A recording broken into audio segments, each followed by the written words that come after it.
Pour Gaston Floss, le calcul est simple. 6 points séparaient les indépendantistes des loyalistes lors du premier référendum.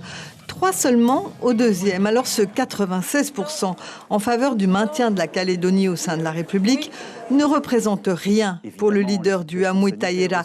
Il pense même qu'Emmanuel Macron a été totalement sourd aux demandes des indépendantistes. Je pense, et je le dis, le président de la République a eu tort de refuser quelques mois encore à la demande du FLNKS, enfin des indépendantistes. Alors, on a attendu 30 ans.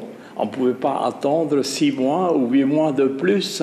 Il est même pessimiste quant à l'avenir politique de la Nouvelle-Calédonie.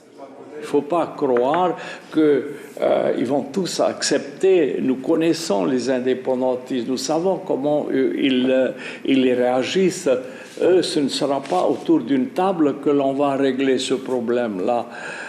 Je crains que ce soit des violences, des débordements, comme nous avons vu dans les années 85, et avant et après.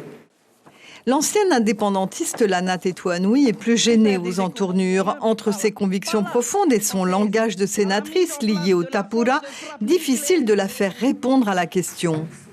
Cette abstention record, les gens ne veulent plus se rendre dans les urnes pour s'exprimer. Il ne faut pas aussi oublier qu'il y a aussi cette tendance-là de l'abstention en général.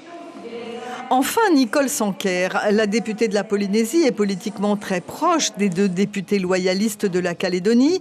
Elle espère que l'avenir se construira avec tous, mais elle aussi n'est pas convaincue par le résultat écrasant contre l'indépendance. Même avant le référendum, on savait que le résultat allait être un peu biaisé puisqu'il y a eu un appel à l'abstention des indépendantistes. Et par conséquent, vu la mobilisation qu'il y a eu, moi je pense qu'une partie de la population ne s'est pas exprimée. Et qu'on aurait dû peut-être prendre le temps, discuter encore, que d'avoir un résultat qui n'est pas reconnu. Qui n'est pas reconnu surtout par une grosse partie de la population. Ce 3e référendum devait donc clore le chapitre des accords de Matignon, mais rien n'est moins sûr en l'absence du vote kanak. L'information en continu sur Polynésie la première, Internet et réseaux sociaux.